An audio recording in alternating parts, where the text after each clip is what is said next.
하나님의 말씀이 비수로 여러분들에게 다가오지 않고 검으로 다가와야 됩니다. 하나님의 말씀은 비수가 아니라 검이어야 된다. 그 말씀의 검이 내 불신앙, 죄, 또 나를 괴롭히는 악한 영들을 다 제거하는 검이 되어야 됩니다. 또 하나님의 말씀은 사랑이어야지 정죄가 되면 안 됩니다. 하나님은 어떤 말씀이든지 사랑입니다. 어떤 말씀이니 사랑이에요. 하나님 이러면 망한다, 징계한다 하신 것도 사랑인 겁니다. 하나님 말씀을 사랑으로 들으시면 오늘 은혜가 되고 회복이 있을 겁니다. 오늘 이사야서 6장 8절로 13절, 이사야서 6장 8절로 13절 본문을 대독하겠습니다.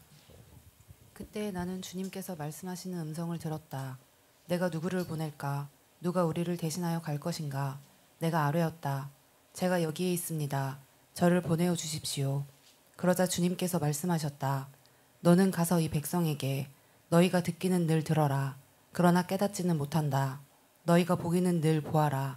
그러나 알지는 못한다 하고 일러라. 너는 이 백성의 마음을 둔하게 하여라. 그 귀가 막히고 그 눈이 감기게 하여라.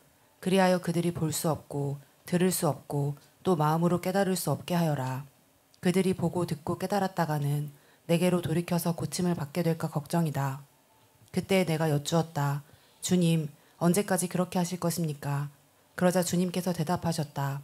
성읍들이 황폐하여 주민이 없어질 때까지, 사람이 없어서 집마다 빈집이 될 때까지, 밤마다 모두 황무지가 될 때까지, 나 주가 사람들을 먼 나라로 흩어서 이곳 땅이 온통 버려질 때까지 그렇게 하겠다. 주민의 10분의 1이 아직 그곳에 남는다 해도 그들도 다 불에 타 죽을 것이다. 그러나 밤나무나 상수리 나무가 잘릴 때에 그루터기는 남듯이 거룩한 씨는 남아서 그 땅에서 그루터기가 될 것이다. 아멘. 아멘. 오늘 설교 제목 2번 같이 읽겠습니다. 시작. 끝까지 남은 자가 되라. 끝까지 남은 자가 되라.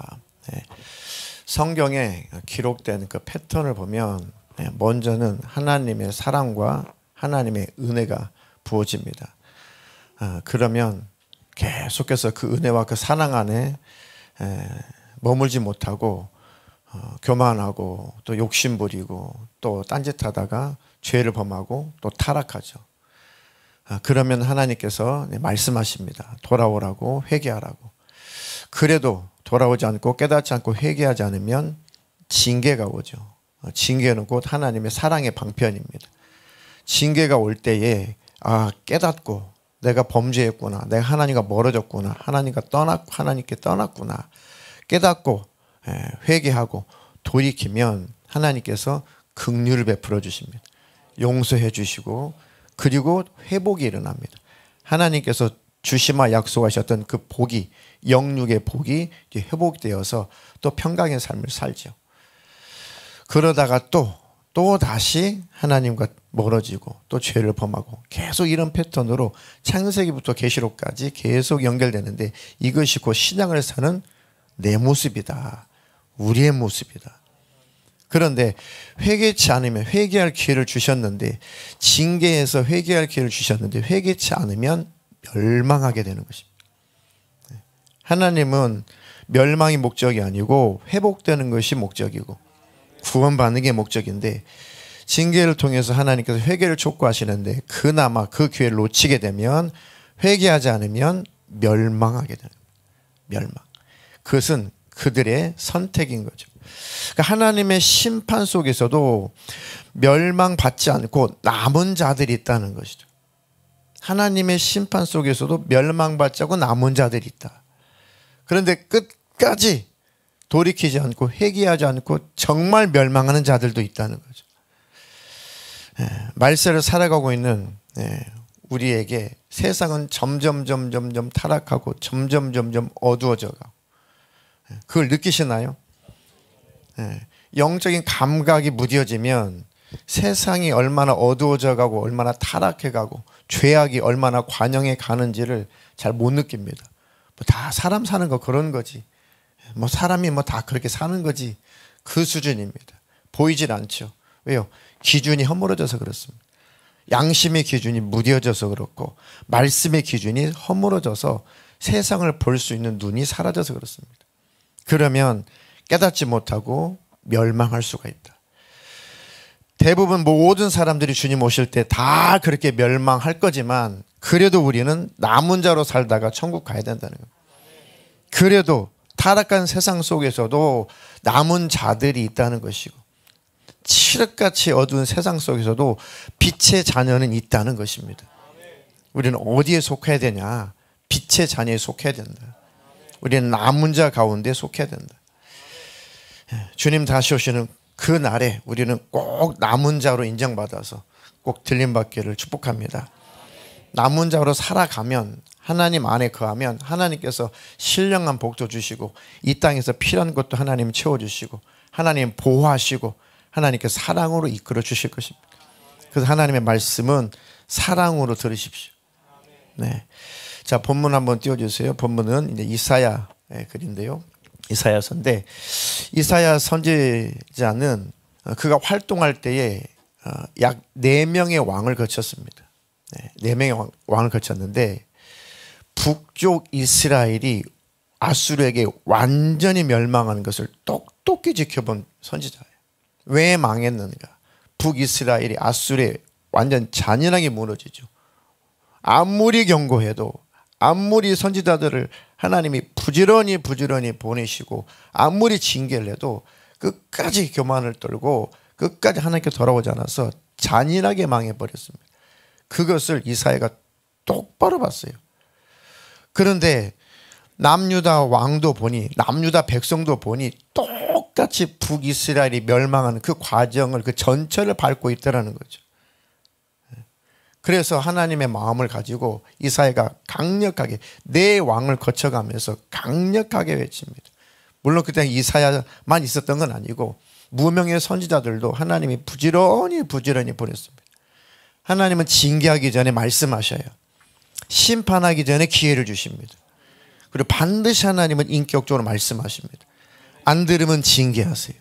징계도 안 들으면은 이제는 멸망으로 가는 겁니다. 하나님이 떠났다고요? 아니요. 그들이 하나님을 떠난 겁니다. 하나님을 버렸다고요? 아니요. 그들이 하나님을 버린 겁니다. 하나님이 우리를 버리지 않아요. 버리면 우리가 버리는 거죠. 하나님은 떠나는 법이 없다. 남유다의 멸망을 앞두고 하나님께서 이 사명을 주셔서 하나님께 부르심을 받아 사명을 가지고 열심히 망하지 말라고 외치는 거죠. 그런데 이 표현 자체가 참 슬프면서도 하나님의 애절한 마음이 느껴집니다. 그때에 나는 주님께서 말씀하신 음성을 들었다. 하나님의 음성을 이사야 선지자가 들었다는 거죠. 내가 누구를 보낼까? 누가 우리를 대신하여 갈 것인가? 그러니까 이사야가 대답하죠. 내가 아뢰었다. 제가 여기 있습니다. 저를 보내주십시오. 누가 나를 위해서 갈 것인가? 누가 나를 위해서 외쳐줄 것인가? 누가 나를 대신 말해줄 것인가? 누가 나를 위해서 대신 경고해 줄 것인가? 또는 누가 나를 위해서 내 사랑을 전해줄 것인가? 주님, 제가 여기 있습니다. 제가 가겠습니다. 제가 외치겠습니다. 제가 전하겠습니다. 그래, 너는 가라. 너는 가서 이 백성에게 너희가 듣기는 늘 들어라. 그러나 깨닫지는 못한다. 너희가 보기는 늘 보아라. 그러나 알지는 못한다. 라고 알려라. 너는 이 백성의 마음을 둔하게 하여라. 그 귀가 막히고 그 눈이 감기게 하여라. 그리하여 그들이 볼 수 없고 들을 수 없고 또 마음으로 깨달을 수 없게 하여라. 그들이 보고 듣고 깨달았다가는 내게로 돌이켜 고침을 받게 될까 걱정이다. 왜 이런 말씀하셨을까요? 하나님이 저주하시고 미워하시고 하나님이 버리시기로 작정하셨다면 왜 선지자를 보내냐고요? 왜 경고하냐고요? 이거는 반어적인 표현이고 역설적인 표현이에요. 그렇게 외쳐도 그렇게 말해도 안 듣는구나. 돌아오지 않는구나. 너희 귀는 들어도 깨닫지 못하는구나. 보아도 알지를 못하는구나. 얼마나 더 깨닫게 해주고 얼마나 더 외쳐야 되고 얼마나 더 참아야 되냐. 너희들은 내게서 마음이 떠났구나. 그래서 너희에게는 멸망이 올 수밖에 없도록 멸망을 자초하는구라는 뜻이에요. 아니 정말 하나님께서 돌이켜서 하나님께 돌아올까 봐 걱정이라면 왜 이런 글을 썼겠으며 선지자를 왜 보냈겠냐고요. 이것은 역설적인 표현이 하나님이 빨리 돌아와라. 지금이라도 돌아와라. 선지자를 왜 가서 외치게 하냐고요. 돌아오라는 얘기죠. 그런데 내게 돌아와서 고침받을까 봐 그렇게 두렵니? 천국 갈까 봐 그렇게 두렵니? 복 받을까 봐 그렇게 두렵니? 회복될까 봐 그렇게 두렵니? 내가 너를 사랑해 줄까 봐 그렇게도 두렵니? 그게 두려워서 나를 떠나가니? 그런 표현인 거예요. 그런 표현인 겁니다. 그러니까 얼마나 하나님께서 애절하고 애가 타시면 이렇게 표현하셨을까? 그들이 내게 돌아올까 봐 두렵다. 이것은 내게 돌아올까 봐 두렵니? 구원받을까 봐 두렵니? 복을 받을까 봐 그렇게 두렵니? 그런 뜻이죠. 그때에 11절 그때 내가 여쭈었다. 주님 언제까지 그렇게 하실 것입니까? 그러자 주님께서 대답하셨다. 성읍들이 황폐하여 주민이 없어질 때까지. 다 이제 망한다는 거죠. 사람이 없어서 집마다 빈집이 될 때까지. 밤마다 모두 황무지가 될 때까지. 나 주가 사람들을 먼 나라로 흩어서 이곳 땅이 온통 버려질 때까지 그렇게 하겠다. 완전히 초토화시키겠다는 거죠. 이것은 심판을 왜 너희들이 자초하냐. 정말 돌이키지 않는다면 진짜 이제는 징계가 온다. 그런 뜻입니다. 그 징계는 하나님의 마지막 남은 사랑의 방법인 거예요. 그래서 결론적으로 이렇게 말씀하시는 거죠. 사랑이기 때문에. 주민의 10분의 1이 아직 그곳에 남는다 해도 그들도 다 불에 타 죽을 것이다. 그렇지만 밤나무나 상수리 나무가 잘릴 때에 그루터기는 남듯이 거룩한 씨가 남아서 이 땅에서 그루터기가 될 것이다. 그래도 듣지 않고 하나님께 돌아오지 않고 하나님을 거절하는 그 가운데서도 하나님께 순종하는 자들은 있다라는 거죠. 하나님의 말씀에 귀를 기울이는 자들이 있다는 것입니다. 그 하나님 앞에 나오는 자들이 있고 예배하는 자들이 있다는 거죠. 하나님은 그들을 통해서 새 역사를 이루겠다는 겁니다. 그들을 통해서 하나님은 하나님의 뜻을 이루시겠다는 것입니다. 그 그루터기가 남아있는 것처럼 거룩한 씨가 남아있다. 그루터기, 씨, 이것은 아무것도 안 보이죠. 그루터기 아무것도 안 보여요. 그죠? 황폐하죠. 그냥 아무것도 없는 것처럼 보이죠. 씨 하나가 뭐 보잘것 있습니까? 아무것도 없는 것 같죠. 근데 그 속에 생명이 있다는 것입니다. 생명이 있으면 산 것입니다. 나라가 다 망하고 북이스라엘도 남유다도 완전히 망했어요. 그냥 다 잘려버린 나무 그루터기처럼 볼품이 없는 것 같아요. 그런데 그 중에서도 살아있는 자들이 있다. 그게 남은 자들입니다. 이건 성경 창세기부터 계시록까지 계속 흐르는 사상이 남은 자 사상입니다. 신학에서도 아주 중요한 사상이죠. 남은 자들이 있어요. 남은 자들. 그들이 하나님 나라 천국을 차지할 것이고 주님 오실 때 그들이 주님 앞에 이끌려 올라갈 겁니다. 그 그루터기를 우리 청년들을 위해서 그루터기가 뭐지? 그루터기가 왜 그렇게 중요한 거지? 사진 제가 몇 장 찾아왔는데요. 그거 보고 저 다 죽은 나무, 잘려서 죽은 나무 같은데 생명이 살아있어요. 아직 뿌리가 살아있습니다. 뿌리가 살아있으니까 그 죽은 것 같은 그루터기에 새싹이 돋는 거죠. 네. 또 그루터기 하나. 저렇게 싹이 날 수 있습니다. 마지막으로 저렇게 살아있는 그루터기, 그 그루터기에 싹이 계속 올라오는 것입니다.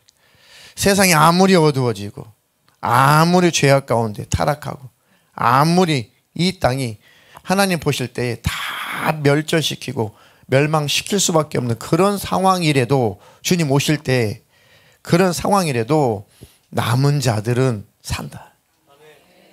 그들이 우리여야 된다. 그들이 나여야 된다. 그러니까 하나님의 말씀을 사랑으로 들으시고 하나님의 말씀을 내게 주시는 말씀으로 들으십시오. 네. 구약에 남은 자들이 많이 있는데 그중에 제일 쉽게 설명할 수 있고 제일 쉽게 확인할 수 있는 인물이 노아라는 사람이죠. 노아. 왜냐하면 노아 때에 한 번 이 세상이 완전히 다 멸망을 받았으니까. 노아 때만큼 완전히 다 전 세계가 멸망받은 일은 아직 없어요. 이제 주님 오시면 멸망할 거고 한 번 있었습니다. 노아 때. 죄악이 너무 관영해서 하나님을 찾는 자가 없어서 죄를 죄로 인식하지 않고 죄를 죄로 인정하지도 않고 죄를 죄로 깨닫지도 않아서 더 이상 소망이 없다. 그럼 더 데리고 갈 필요 없다. 이 인류는 다 쓸어버려야지. 그때 당시에 최소 50억의 인구였어요. 그리고 많으면 100억의 인구였습니다. 몇십 명, 몇만 명 사는 게 아니에요. 그때는 장수하기도 했어요. 아기도 많이 낳았을 때입니다. 최하가 50억 이상이었어요. 지금 딱 80 몇 억이죠. 어찌 보면 지금과 똑같은 인구 숫자일 겁니다. 이거 뭐 성경학자나 과학자나 다 동의하는 바예요. 지금의 인구와 똑같은 그 정도의 수준이었습니다. 지금 지구도 지금 포화 상태죠. 그때도 하나님께서 마음껏 생육하고 번성하러 기회를 주셨습니다. 그런데 태어나는 것마다 소망이 없어요. 그러니까 소망이 없으니까 하나님이 쓸어버리는 겁니다. 더 이상 이 세상에 다음 세대들이 하나님 앞에 소망이 없어 보이면 그때는 끝나는 거예요. 기다릴 필요가 없는 거죠. 그때도 그랬던 것입니다. 창세기 6장 5절로 8절 대독해 주시겠습니다. 주님께서는 사람의 죄악이 세상에 가득 차고 마음에 생각하는 모든 계획이 언제나 악한 것뿐임을 보시고서 땅 위에 사람 지으셨음을 후회하시며 마음 아파하셨다. 주님께서는 탄식하셨다. 내가 창조한 것이지만 사람을 이 땅 위에서 쓸어버리겠다. 사람뿐 아니라 짐승과 땅 위에 기어다니는 것과 공중의 새까지 그렇게 하겠다. 그것들을 만든 것이 후회되는구나. 그러나 노아만은 주님께 은혜를 입었다. 아멘. 사람의 죄악이 세상에 가득 차고 넘쳤다는 겁니다.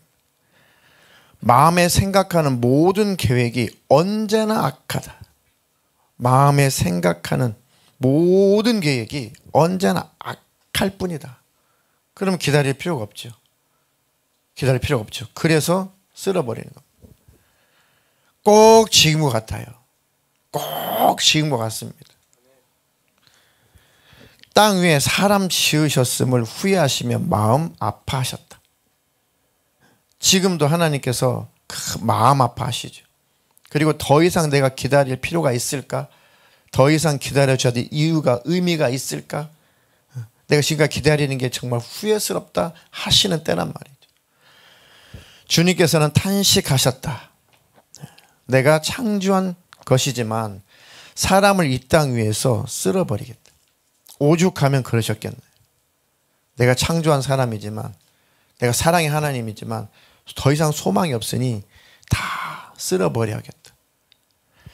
사람뿐 아니라 짐승과 땅 위에 기어다니는 것과 공중의 새까지 그렇게 하겠다. 그들을 만든 것이 후회가 되는구나. 하나님 우리를 바라보셨을 때 후회되는 존재가 되면 안 됩니다. 보람이 있는 사람이 돼야죠. 내가 참 보람이 있다. 기다려준 보람이 있다. 내가 참은 보람이 있다. 내 앞에 네가 있으니 내가 참은 보람이 있다. 그게 남은 자란 말이에요.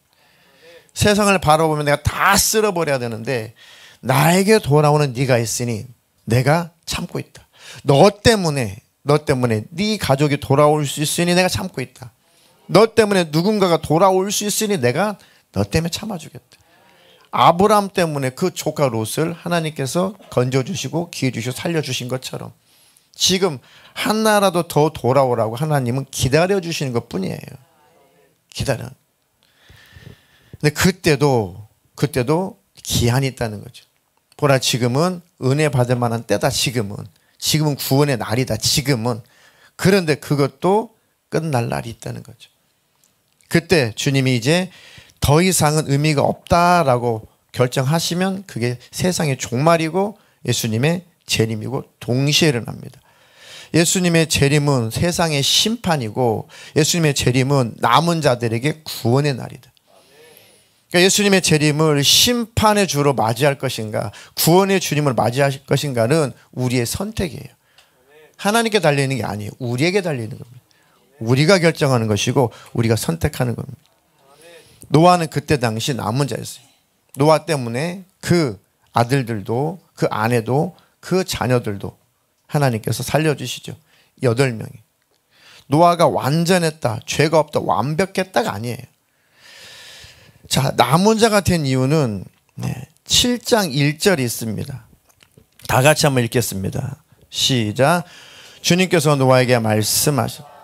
내가 보니 이 세상에 의로운 사람이라는 너밖에 없구나. 너는 식구들을 다 데리고 방주로 들어가라. 노아가 하나님처럼 신처럼 완벽했다는 것이 아니고 지금 하나님께서 내가 모든 이 땅의 폐괴에서 죄악이 가득해서 다 물로 쓸어버릴 거야. 너는 방주를 지어라. 그리고 식양대로 설계도를 주셨어요.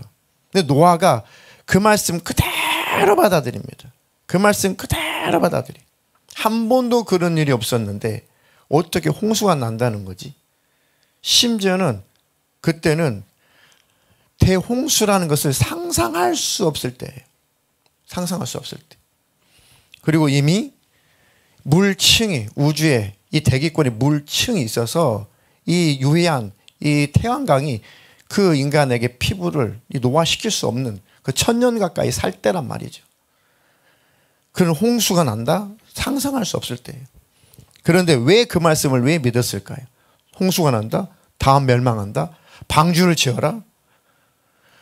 노아는 왜 그 하나님 말씀에 그 큰 방주를 동물의 암수 한 쌍씩을 다 태우고도 남는 그 방주, 엄청난 크게 그 방주를 왜 그 말씀 그대로 이 노아는 그대로 순종했을까?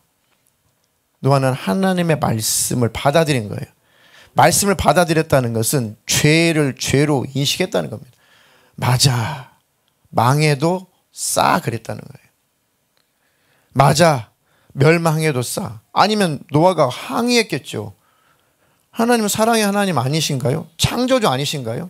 이 엄청난 100억의 인구를 물로 다 수장시킨다고, 다 죽인다고요? 하나님 지금 제정신인가요? 맞습니까? 저는 하나님 신뢰할 수 없습니다. 당신이 그런 신이라면 저는 당신 말 안 듣겠습니다. 할 수 있죠. 심령이 무뎌져 있으면, 감각이 없으면. 그래 노아는 넘어지고 실수하고 그 죄악된 세상에서 오죽했겠어요. 노아도 넘어졌겠죠. 노아도 홍수 이후에 술 취한 거 보니까 노아도 완벽한 존재가 아닙니다. 그런데 노아는 돌이켰다는 거예요. 노아는 순종했다는 것이고 노아는 죄를 죄로 인정했다는 것이고 하나님의 말씀을 그대로 받아들였다는 것입니다. 맞습니다. 저도 멸망해야 되는데 하나님 저는 멸망하고 싶지 않습니다. 그래 방주를 지어서 너는 살아라. 알겠습니다. 어떻게 하면 되나요? 다 식양대로 말씀대로 다 짓습니다. 그걸 유심히 보는 거예요. 한 80년 정도, 120년 아니에요. 계산해 보니까 120년까지는 아니고 80년 정도, 뭐 그 이하도 될 수 있고. 어쨌든 이게 몇 년이 중요한 게 아니라 그 기간 동안에 노아가 하나님 말씀하신 대로 순종해서 그대로 방주를 다 완공을 하죠. 그리고 나서 7장 1절에 주님이 그래서 하신 말씀입니다. 야, 너는 정말 나를 믿었구나. 정말 너는 내가 홍수를 일으켜서 멸망시키는 그 이유를 알았구나. 너는 죄를 죄로 인정하는구나. 그게 의예요, 의. 회개한 자가 의인인 겁니다. 죄를 죄로 인정하고 받아들이고 그 죄 앞에 무릎을 꿇는 자, 하나님께 무릎을 꿇는 자를 의인이라고 하는 거예요. 우리가 왜 의인입니까? 우리가 하나님 앞에 돌아와서 의인인 거예요. 그리고 범죄할 때마다 넘어질 때마다 자백하고 시인해서 하나님 앞에 여전히 의인인 것뿐이지 우리가 신이 되는 것은 아니란 말입니다. 노아가 그래서 그런 의미에서 이 세상에 의로운 사람이라고는 너밖에 없구나. 왜요? 방주 다 지었는데 아무도 하나님께로 안 돌아와요. 방도 다 지었는데 아무도 죄를 죄로 인정하지 않아요. 아무도 회개하지 않아요. 아무도 하나님을 돌아오지 않아요. 그러니까 그 이상의 더 이상 의인이 없다는 얘기. 돌아온 자가 없다 그런 얘기입니다. 돌아온 자는 노아야 너밖에 없구나. 돌아온 자를 의인이라고 하는 겁니다. 회개한 자를 의인이라고 하는 거예요. 순종하는 자를 의인이라고 하는 겁니다. 너는 식구들을 다 데리고 방주로 들어가라. 가정에 한 사람만 의인이 있고 가정에 한 사람만 주님께 돌아오고 주님을 기쁘시게 하는 그가 있다면 그 가정은 구원을 받습니다. 하나님이 기회를 주시고 하나님 그 간구와 기도를 하나님이 들으시고 응답하십니다. 더딘 것 같아도 하나님의 약속은 반드시 이루어집니다. 반드시. 그래서 6장 마지막 절에 이런 근거가 있어요. 다 같이 6장 22절 시작. 노아는 하나님이 명하신 대로 다 하였다. 꼭 그대로 하였다. 그래서 7장 시작할 때에 너밖에 없구나라고 표현하신 겁니다.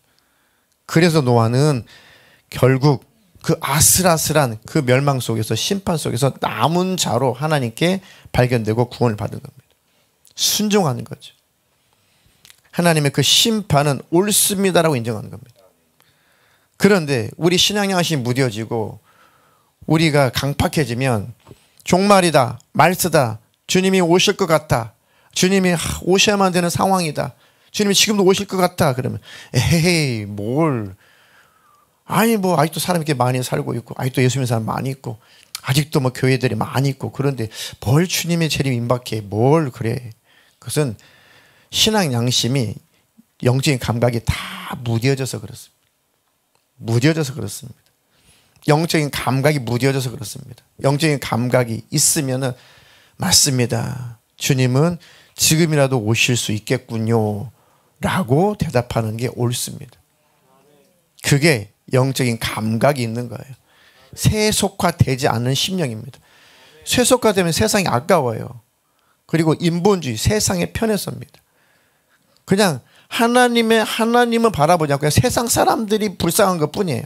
아, 왜 죽어? 왜 죽여? 아, 저 사람도 사람인데 왜 죽여? 하나님 편에 서지 않고 하나님 대적하는 편에 서요.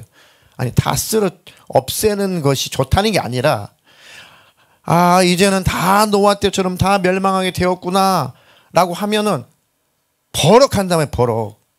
아, 왜? 아이, 또 사람들은 다 뭐 사람답게 인간답게 사는 사람도 아주 많고 그런데 왜 쓸어야 돼? 버럭하는 거예요. 버럭. 왜요? 하나님 입장에 서지 않고 세상의 편에 선 거예요. 지금 아까운 거예요. 지금 뭔가 아까운 거예요. 내가 가지고 있는 것이 아깝든지 뭔가 내 사람과의 관계가 아깝든지 그 인본주의 때문에 아까워가지고 주님이 다시 오실 때가 됐다, 세상은 멸망할 때가 된 것 같다 그러면 버럭하는 것은 하나님 편에 서 있지 않아서 그런 거예요. 그건 세상 편에 서서 그런 겁니다. 세속화되어서 그래요. 세상과 한 편이어서 그런 거예요. 영적인 감각이 있으면 긴장을 하게 되죠. 아, 그렇습니까? 그럴 수 있겠네요. 그렇겠군요. 아, 제가 들어보니 정신을 바짝 차려야겠군요. 제가 주님 앞에 올바로 서야겠군요. 우리 자녀도 우리 가족들도 하나님 앞에 올바로 서게 해야겠군요. 그렇군요. 그때와 그 시는 알지 못한다고 말씀하셨기 때문에 지금이라도 오실 수 있는 거 맞군요. 이게 정상적인 신앙 양심이고 이게 정상적인 영적인 감각을 가진 자의 그리스도인이란 말입니다. 그렇지 않으면 하나님과 반대편에 서게 되죠. 그리고 그런 소리를 듣기 싫어해요. 그리고 왜 겁을 주냐는 거죠. 왜 하나님은 사랑이신데 왜 자꾸 그런 소리를 하는 거죠. 그것은 잘 자기 자신을 살펴보시오. 그렇게 들린다면, 이 설교가 그렇게 들린다면 자기와 하나님 관계를 잘 살펴보십시오. 하나님과 관계가 뚜렷하고 선명한데 그렇게 반대편에 설 수는 없는 거예요. 절대 그럴 수는 없습니다. 노아처럼 네, 하나님 맞습니다. 하나님 심판은 공의롭습니다. 옳습니다라고 인정하는 게 신앙 양심이 있는 것입니다. 신앙 양심이 없다면 오늘 기도하시고 그날 신앙 양심 회복되기를 주님의 이름으로 축복합니다. 지금도 똑같습니다. 지금도 우리는 말세를 살아가고 있습니다. 주님 다시 오실 날을 기다리고 있는 바로 우리는 신약, 내가 다시 올 거야, 다시 오시마, 그 약속, 새로운 약속, 이게 신약이잖아요. 오실 것이다, 옛 약속 지나갔습니다. 주님은 다시 오신다, 이게 새로운 약속, 신약이에요. 우리는 신약 백성이란 말입니다. 다시 오실 주님을 기다리고 바라보는 그 삶을 사는 거 있습니다. 다시 오실 주님을 바라보지 않고 있다면, 그 주님을 기다리고 있지 않다면 하나님의 백성은 아닌 거예요. 예수님의 신분은 아닌 겁니다. 신약 백성은 아닌 겁니다. 구약 백성도 메시아를 기다리며 살았어요. 신약 백성도 예수님을 기다리며 사는 것은 똑같아요. 신앙생활의 신앙의 원리는 정신은 똑같습니다. 구약이라고 무시하지 마시고 구약이 오히려 더 섬세하게 구체적으로 자세하게 신앙생활의 원리가 구약에 더 많이 기록되어 있어요. 신약은 결론적인 얘기를 많이 했죠. 압축해서. 그런데 알아듣기 쉬우라고 구약은 사건을 막 기록하면서 섬세하게 말씀하셨어요. 구약이 더 쉬운 거예요. 그래서 사실은 성경 읽기에 자세히 말씀하셨잖아요. 예를 들어 이런 사건이 있었다. 이것 때문에 멸망했다. 이것 때문에 축복을 받았다. 이런 죄악이 있었다. 자세히 설명하잖아요. 신약은 그렇게 자세히 설명하지 않아요. 구약이 다 설명해 놨기 때문에. 신약은 이게 결론인 겁니다. 그래서 이렇게 살아라는 거죠. 그래서 여러분들이 구약도 열심히 상고하십시오. 예수님이 그래서 이 말세를 말씀하실 때 꼭 노아 때를 예를 들으신 겁니다. 마태복음 24장에 37절 39절까지 세 구절만 읽겠습니다. 노아의 때와 같이 이 인자가 올 때도 그러할 것이다. 홍수 이전 시대에 노아가 방주에 들어가는 날까지 사람들은 먹고 마시고 장가가고 시집가며 지냈다. 홍수가 나서 그들을 모두 휩쓸어 가기까지 그들은 아무것도 알지 못하였다. 인자가 올 때에도 그러할 것이다. 읽었던 이사야서 아까 읽었던 6장의 그 말씀이나 예수님 말씀이나 똑같은 거예요. 똑같은 거. 똑같은 겁니다. 노아의 때와 같이 주님이 오실 때도 세상은 꼭 그럴 것이다. 인구는 80억, 100억 명쯤 된다는 거죠. 그때와 같다면. 지금이라는 게 지금, 딱 지금. 홍수 이전 시대에 노아가 방주에 들어가는 날까지, 그죠? 방주에 노아가 들어가는 날까지 하나도 안 돌아왔다는 거예요. 방주 다 지어놓고 홍수를 못 내려요. 하나님이. 야 타라. 탔어요. 홍수를 안 내려요. 노아야 이제 방주에 타라. 방주 문 닫자. 닫았어요. 그리고 하나님께서 홍수를 못 내리고 계시는 거예요. 혹시나 돌아올 자가 있을까. 7일간을 기다려요. 7일간을. 그래도 그날까지 한 사람도 안 돌아와요. 하나도 안. 뭐에 정신이 빨려서. 먹고 마시고 장가가고 시집가고. 그냥 세상살이에 완전히 빠져서. 이 말은 아니 먹고 마시고 장가 시집가는 죄라는 게 아니라 전혀 하나님에 관심이 없고 육의 생활에만 관심이 있는 겁니다. 세상이 그렇다니까요. 세상이 그렇습니다. 아주 육신은 미친 듯이 갖고 와요. 몸은 육신 듯이 갖고 옵니다. 세상 일, 세상적인 것. 하여튼 그것은 심취해 있습니다. 열심히 해요.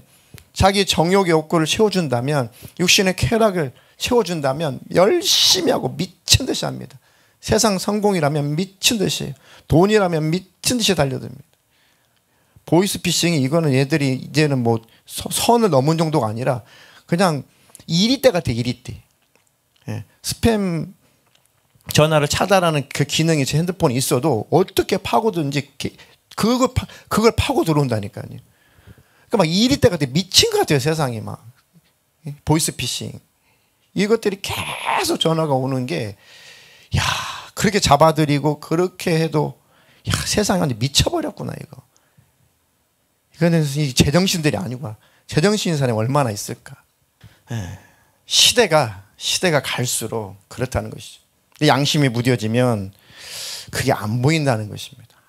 예. 하나가 되어버린다. 세상과 하나가 되어버린다는 것이죠. 하나님 편에 서십시오. 노아가 하나님 편에 섰잖아요. 지당한 말씀이십니다. 옳습니다. 제가 저를 봐도 하나님, 그래서 노아가 하나님 제가 저와 우리 식구들을 봐도 말세입니다. 말세. 이게 신앙 양심이죠. 그러나 하나님 저를 불쌍히 여겨주십시오. 주여주신 보혈로 깨끗하게 해주십시오. 그래서 의인으로 천국 가는 거지 우리가 완벽한 존재는 하나도 없다는 거죠. 그 예수님 흘리신 보혈의 공로를 늘 붙드시고 신앙 양심을 지키시라는 겁니다. 노아의 때와 같이 인자가 올 때도 그러할 것이다. 홍수 이전 시대에 노아가 방주에 들어가던 날까지 여기에서 좀 곁길로 갔군요. 사람들은 먹고 마시고 장가가고 시집가며 지냈다. 홍수가 나서 그들을 모두 휩쓸어 가기까지 그들은 아무것도 알지 못하였다. 아무것도 알려고 하지 않았다는 거예요. 이사야가 아까 썼던 글처럼 아무도 하나님의 음성에 귀를 기울이지 않았다. 아무도 알지 못한다. 말해줘도 모른다. 듣지 못한다. 깨닫지 못한다. 왜요? 하나님과 관계가 끊어져서 그렇습니다. 인자가 올 때도 그러할 것이다. 주님 오실 때도 꼭 그와 같다는 것이죠. 지금이 그때라는 거죠. 그러니까 지금 정신 차리라는 겁니다. 지금 오늘은 기회가 있으니까. 말씀을 듣는 이 시간은 기회가 있으니까. 주님 오시는 그날에 다 버림을 당해도 남은 자가 있어서 예수님이 데려갈 자는 있다는 거죠. 소수이겠지만 데려갈 자는 있다. 이건 숫자를 얘기하는 게 아니에요. 주님께 속겠으면 뭐 다 데려가겠죠. 80억이든 100억이든. 그런데 뉘앙스가 보니까 그때는 그렇게 많지 않다는 말씀이에요. 또 어떤 의미예요?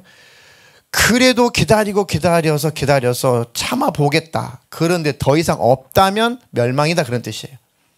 이해되시죠? 몇 명 안 돼. 그런 의미는 그때까지 하나님이 기다리시겠다는 거예요. 그런데 더 이상은 없구나 하면 끝난다는 거죠. 이런 현상이 있다고 예수님이 말씀하시는 겁니다. 자, 40절로 42절, 마태복음 24장 40절로 42절 읽습니다. 그때에 주님이 다시 오시는 바로 그때에 두 사람이 밭에 있을 터이나 하나는 데려가고 하나는 버려둘 것이다. 두 여자가 맷돌을 갈고 있을 터이나 하나는 데려가고 하나는 버려줄 것이다. 그러나 깨어 있어라. 그러므로 깨어 있으라. 너희는 너희 주님께서 어느 날에 오실지를 알지 못하기 때문이다. 지금도 오실 수 있기 때문이다라고 읽어야 돼요. 언제 올지 모르지만 준비하면 되겠지. 아니에요. 지금도 오실 수 있으니까 지금 돌이키라는 거예요. 들림받는 준비는 뭘 막 갖추는 게 아니고 마음이 전환이라니까요. 먼저 마음을 하나님께로 돌이키라는 거예요. 그 마음이 돌이키면 들림이에요. 아무리 종교생활 열심히 해도 마음을 하나님께로 돌이키지 않으면 멸망이라고요. 그것이 아주 중요한 겁니다. 그 말씀이 어디 있냐면 마가복음 7장 6절에 예수께서 그들에게 대답하셨다. 이사야가 너희 같은 위선자들을 두고 적절히 예언하였다. 이사야가 너희 위선자들을 두고 적절히 예언하였다. 이렇게 기록되어 있다. 이 백성은 입술로는 나를 공경해도 마음은 내게서 멀리 떠나 있다. 입술로는 나를 공경해도 마음은 내게서 멀리 떠나 있다. 그래서 부지런히 선지자를 보내고 부지런히 말씀하셔도 들어도 못 깨닫는 것이고 하나님의 역사를 봐도 모르는 거예요. 듣기 싫어했다. 하나님 앞에 순종하기 싫어했다. 그 뜻입니다. 그러니까 마음이 멀어졌다는 겁니다. 마음이 멀어지니까 안 보이고 안 들리고 안 깨달아졌다는 것입니다. 그때 당시에도 그랬고 예수님 당시도 그랬다는 것이죠. 그때 그렇게 예수님께서 이적, 능력, 표적을 보여주셨고 그렇게 구약을 예로 들어서 말씀하시고 아무리 말씀하셔도 이 율법사, 이 바리새인들, 서기관들 이들이 예수님을 안 받아들였다는 거예요. 예수님 말씀을 수용하지 않았다는 겁니다. 그래서 항의만 해요. 우리는 갔다 오면 밖에 나갔다 오면 손을 씻고 밥 먹습니다. 예수님 당신 제자들 왜 손도 안 씻고 밥 먹나 이것만 따지고 있어요. 외식하는 자들이죠. 종교인들이죠. 예수님 우리는 밥 먹을 때 주발을 식기를 잘 닦고 깨끗하게 씻어가지고 밥 먹는데 당신 제자들은 먹는 거 보니까 굉장히 지저분한데요. 이것만 따지고 있어요. 외식한 자들. 그것만 정지하고 있어요. 우리도 예배당에 올 수 있어요. 우리도 예배당에 올 수 있습니다. 그런데 마음이 떠났다면 바리새인이나 똑같은 것이고 이사야가 경고했을 그때 당시에 남유다 백성이나 똑같은 것입니다. 이 백성은 입술로는 나를 공경해도 마음은 내게서 멀리 떠나 있다. 이 시간에 그렇다면 마음을 돌이키십시오. 내가 주님과 마음이 멀어져 가고 있었구나. 내가 주님과 마음이 멀어졌구나. 그러면 이 말씀이 내게 주신 말씀이라면 마음을 돌이키십시오. 중심을 하나님 앞에 다시 고정시키십시오. 남은 자가 되려면 마음을 돌이키십시오. 죄에서 돌이키십시오. 하나님이 싫어하는 것들을 과감하게 냉정하게 버리십시오. 자기 자신을 아주 냉정하게, 내가 그래도 믿음이 있는 것 같은데 라는 생각이 들면은 더 냉정하게 자기 자신을 관찰해 보십시오. 나는 정말 진짜인가? 진짜인가? 이 한 구절 읽고 설교를 마감하겠습니다. 고린도전서 10장 8절로 12절 잘 한번 들어보십시오. 가늠하지 맙시다. 그들 가운데 얼마가 가늠을 하였고 하루에 23,000명이나 쓰러져 죽었습니다. 그리스도를 시험하지 맙시다. 그들 가운데 얼마는 그리스도를 시험하였고 뱀에게 물려서 죽었습니다. 그들 가운데 얼마가 불평한 것과 같이 불평하지 마십시오. 그들은 파멸시키는 이에게 멸망을 당하였습니다. 이런 일들이 그들에게 일어난 것은 본보기가 되게 하려는 것이며 그것들이 기록된 것은 말세를 만난 우리에게 경고가 되게 하려는 것입니다. 그러므로 서 있다고 생각하는 사람은 넘어지지 않도록 조심하십시오. 아멘. 기도하기 전에 찬양할 건데요. 네. 그러므로 서 있다고 생각하는 사람은 넘어지지 않도록 조심하십시오. 네. 이 부분을 주목하십시오. 나 예배 드리는데, 나 예수님 하는데, 하나님은 사랑이시라고 하는데, 하나님 아버지도 부르 기도하는데, 낮쯤이면, 이 정도면 그 자체가 이미 하나님과 멀어진 거예요. 그 자신감 자체가 멀어진 겁니다. 이건 정죄가 아니라 낮쯤이면, 이 정도면 그 마음이 듣는 순간부터 타락인 거예요. 서 있다고 생각하는 사람은 넘어진 겁니다. 나는 서 있어. 넘어진 거예요. 난 하나님 앞에 이 정도면 되지. 이 정도 예배 드리면 되고, 이 정도 직분 감당하면 되고, 이 정도 하나님 앞에 기도하면 되지. 그게 교만인 거예요. 그게 바로 넘어진 겁니다, 이미. 선줄로 생각한 사람은 넘어지지 않도록 하십시오. 섰다라고 생각하면 넘어진 거예요. 우리 주님 안에서 은혜로 주님 만나는 거지, 완벽하게 서 있는 사람은 하나도 없는 겁니다. 바울도 그랬습니다. 바울조차도, 전무후무한 성도고 사도인 바울도 나는 완전히 이룬 것이 아니다. 나는 주님 그 표대를 향해서 달려가고 있을 뿐이다. 저는 직분도 감당하고요, 예배도 꼬박꼬박 드리고요, 저 때때로 기도도 하고요, 예수님 흘리신 피 흘리고 늘 붙잡고 있고요. 낮쯤이면 저 정도면 서 있는 거 아닙니까? 그 교만은 넘어진 거예요. 주님 앞에 겸손한 자가 서 있는 것입니다. 주님, 나를 불쌍히 여겨주십시오. 주님, 내가 넘어지지 않게 해주십시오. 저도 언제나 변질될 수 있으니 늘 주님을 실시간으로 주님을 바라보고 실시간으로 주님을 늘 주님과 동행하며 살게 해주십시오. 그 방법밖에 없더라고요. 저를 봐도, 성경을 봐도 늘 실시간으로 주님을 바라보고 실시간 주님과 동행하고 실시간 주님의 말씀을 생각하고 주님과 함께 사는 방법 외에는 없어요. 절대 없습니다. 늘 하나님 말씀과 같이 하십시오. 늘 마음을 돌이켜 하나님께 고정하십시오. 그러면 살게 될 것이고 남은 자가 될 것입니다. 저와 여러분들은 꼭 주님 오실 때 남은 자로 발견되시기를 주님의 이름으로 축복합니다.